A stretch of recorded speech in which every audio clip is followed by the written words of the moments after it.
Hello there, everybody. Good morning. It is currently Thursday, June 5th. Yes. Just wanted to come on here and briefly talk about what we know so far from the exclusive signing window for PWHL Seattle. Obviously, this exclusive signing window includes PWHL Vancouver. They've certainly been very busy. They have about four reported signings. I believe only two of them are made official, which is something that will become relevant when we talk about Seattle here in a second.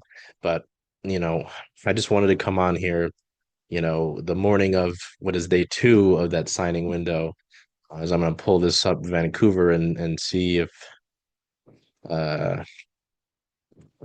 okay, three of them are official for Vancouver with Claire Thompson, Sophie Jakes, um,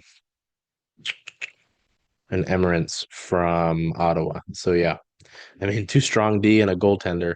Um, and Sarah Nurse is the reported fourth one. So nothing insignificant for Vancouver. Vancouver certainly came out of the gates firing. Some Seattle folks were a little upset. They wanted to see Sarah Nurse, and I'll take my glasses off so we don't get the reflection of the ballpark down here. Um, Understandably so. Sarah Nurse is a remarkable talent. But from what I understand from the sources that I have talked to, Sarah Nurse was always headed to Vancouver. She was set on that.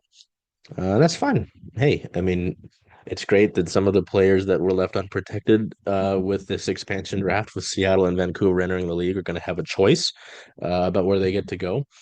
And that is something that, excuse me, ties into Seattle as well. So with Seattle, we have two reported signings. One of those two is official, and we'll talk about her first, even though the reports about her came out second. Is Hillary Knight? Obviously, it's a massive deal that Hillary Knight's coming to Seattle. I did our sort of review of the protected list, specifically with Boston, with Lydia Murray of the Ice Garden. Uh, gave some great insight on some names to keep an eye on for Boston in the draft and this exclusive signing window.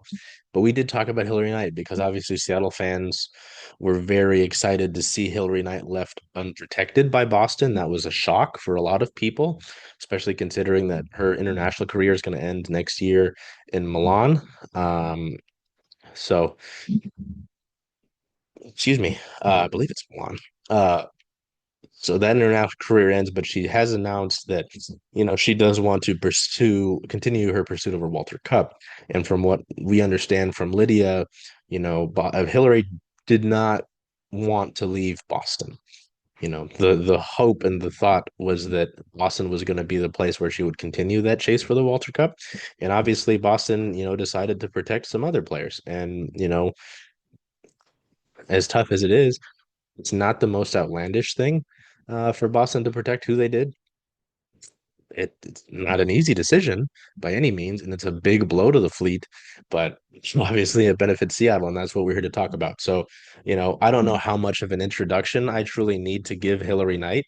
Uh, you know, this is the career that she's had on the international level, the leadership that she brings, obviously the leader that she's been for Boston the last few years. While there were some production struggles in year one for her, she was still a massive part of that group as they went all the way to the inaugural cup, sorry, and fell to the Minnesota Frost, then PWHL Minnesota at the time, and was tied for points, the points lead in the league this year, tied for second most goals in the league this year, and as a finalist for the Forward of the Year and I believe the MVP award in the league. So she's no slouch, despite being, I believe, 35 years old at this point. Um, you know, it's a return to an area that's familiar to her. Hillary was born in Idaho. She's got family around this area, so that'll be nice to get to play in front of them. Um, at least on a more regular basis, I guess I should say. And she's going to be heavily relied on to help lead this franchise, build this franchise, get it off the ground. General Manager Megan Turner, during her first public media availability, first media availability as the general manager, uh, kind of mentioned two things that she's looking at when building this inaugural roster, and one of them was leadership, the other was physicality. Um, And if there's someone that's going to bring leadership, one of the best people in the world to do so is Hillary Knight. So it's a massive signing, but something to note is um, it is a 1 year deal. It is a 1 year standard player agreement for Hillary to come here to Seattle. Uh, it does raise the question: how long is it just going to be the 1 year? Is it one and done? How much of it will depend on how well the team does in its inaugural season. If they go deep, um, you know, if they go deep but don't win it, does she stay? If they win it, does she retire? Does she go back to Boston after this contract ends? I don't know any of that. I just know that she wanted to pursue that Walter Cup with the fleet. She's not happy that she was left unprotected. Um, she did post an Instagram story. She is in Idaho, so she's in the area, um, in the general vicinity. Um, so it's all stuff that's relevant. When we are able to get availability with Megan Turner or perhaps with Hillary, it's a question worth asking. Hey, is there a plan past this season? I'm sure it'll be some sort of answer like, hey, we're focused on creating this team this year and building the foundation, so on and so forth. But I mean, it is something for obviously us as media to think about and you as fans to wonder about as well. So that's what we know in that regard. Obviously, there's some. Oh, okay, sorry. The Vancouver just put out their press release about Emirates being signed to a 2 year deal, so that's official now. I guess I was opening that official tweet when I was looking over their list. So that's pretty cool. Sorry. I got stuck looking at there. So I don't know. At the end of the day, no matter what, for at least a season, Seattle is getting a leader, someone who's still producing, one of the best hockey players of all time, and someone that will be massive in building the inaugural season of this franchise, building the foundation of this franchise. The unofficial signing, the other reported signing, uh, is Danielle Serdachny. I'll make sure I get that proper so it doesn't sound like I'm a dumbass, which I mean, you can still consider that I am. That's fine. I don't really worry too much about that. But Danielle's coming from Ottawa. She was the second overall pick last season, which is pretty fascinating. Uh, has represented Canada a few different times, particularly uh, the last three IHF Women's World Championships, capturing one gold and two silver medals, as well as scoring the game-winning overtime goal in the gold medal game of the 2024 tournament. Yes, so pretty big there. I mean, she did play in 30 games for the Charge this past season as they made it all the way to the Walter Cup, before falling to Minnesota. I'm gonna see if I can get her name here. Can get the pronunciation right. Um, From what I understand and what I've been told is that she's wait, I can get this right here.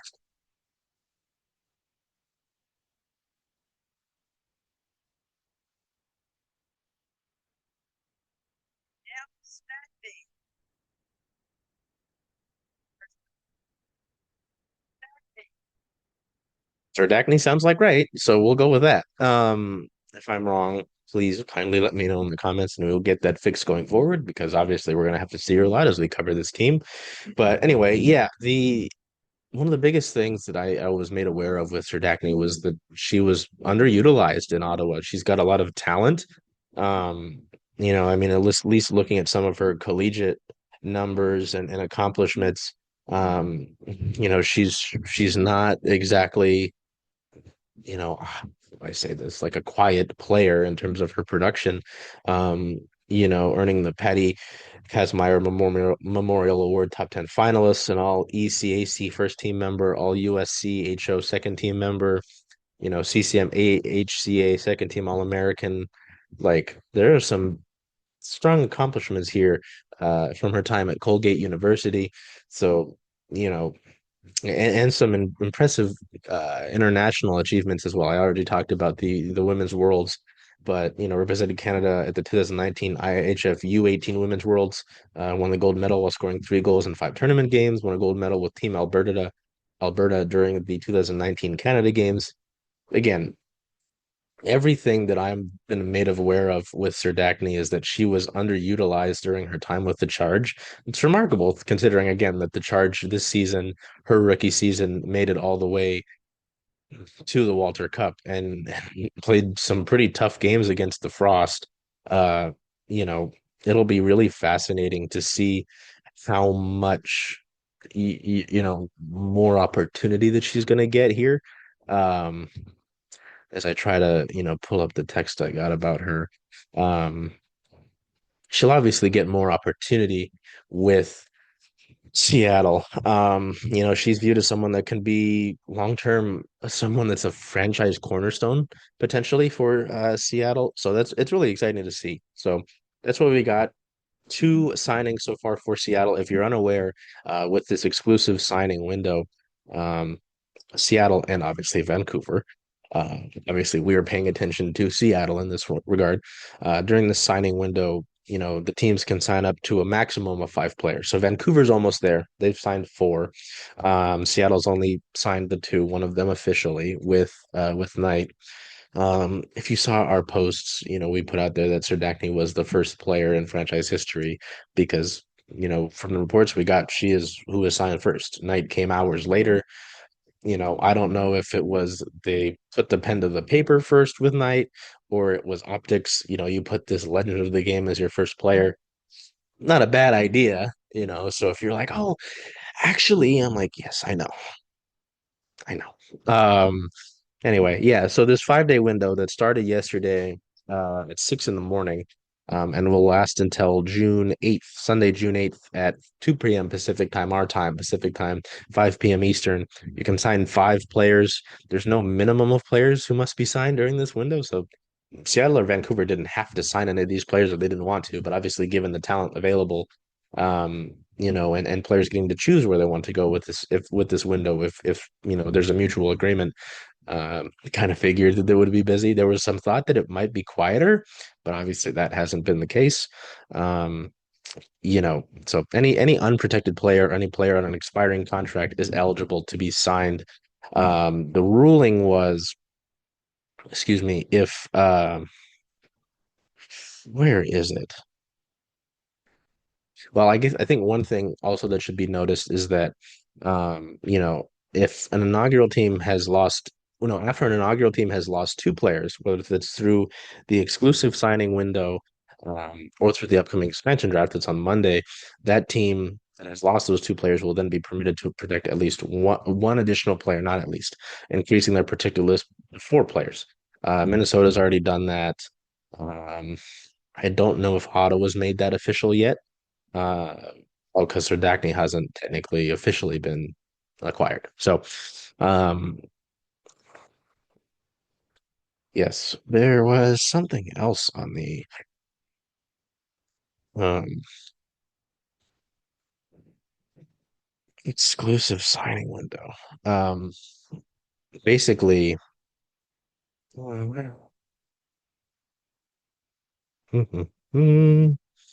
I'm gonna get this right because now I'm confused.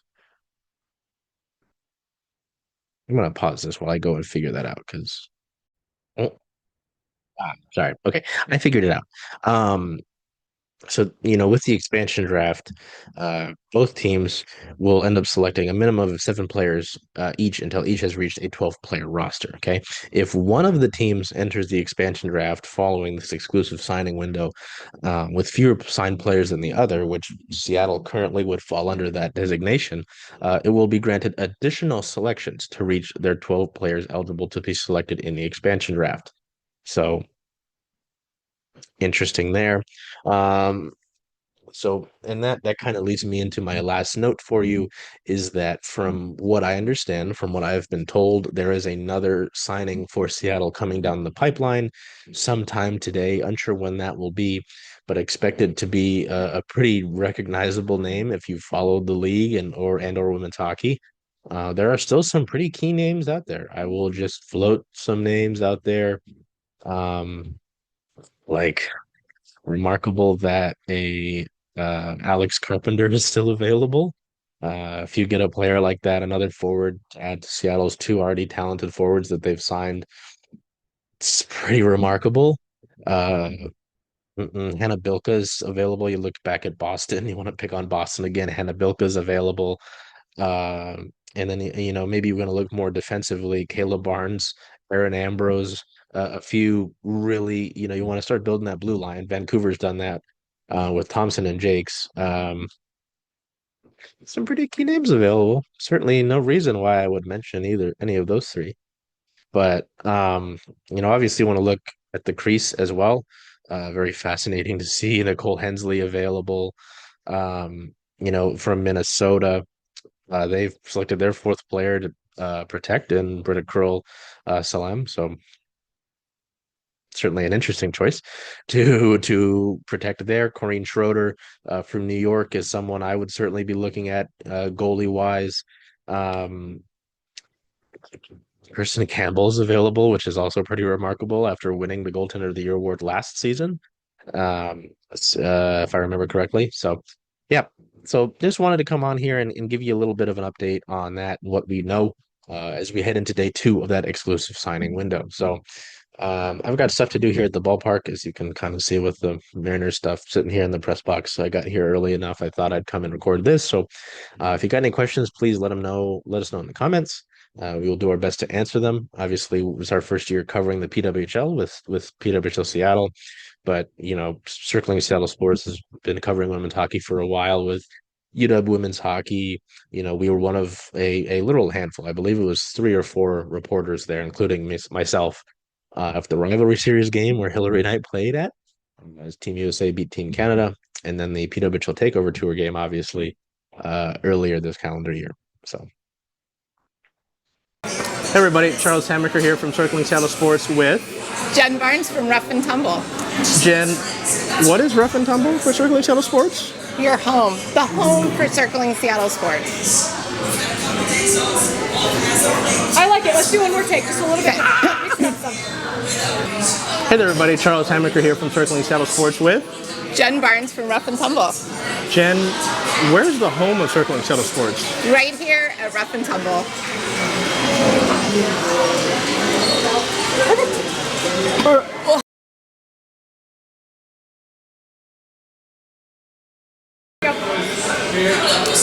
Hi, Charles Hamaker here from Circling Seattle Sports with Jen Barnes from Rough and Tumble. Glad to join you here from Rough and Tumble, home of Circling Seattle Sports. I love Okay. Up that out, Chuck. Okay, I'm ready. Hello everybody, Charles Hamaker here from Circling Seattle Sports with Jen Barnes from Rough and Tumble. Start over. I forgot what I was saying. I think you waved in the first one. We did at the end. Oh, at the end. Okay, that's what it was. Okay, cool. You just couldn't see our hands. And now it looks like you're holding your hands, so that's kind of weird.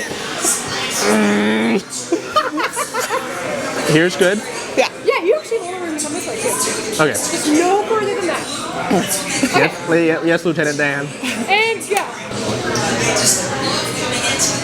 Oh, I think this time I'll ask you, what's the home? Where? Yeah, say, where's the home of Circling Seattle Sports? Okay. And I'll be like, right here at Rough and Tumble. Hand good? Yeah. Yeah, your other hand, put your fingers together just a little bit more. Not like that. There you go. It was just like... Clawing at me. Okay, I'm still recording, so go ahead. Okay. Start when you're ready.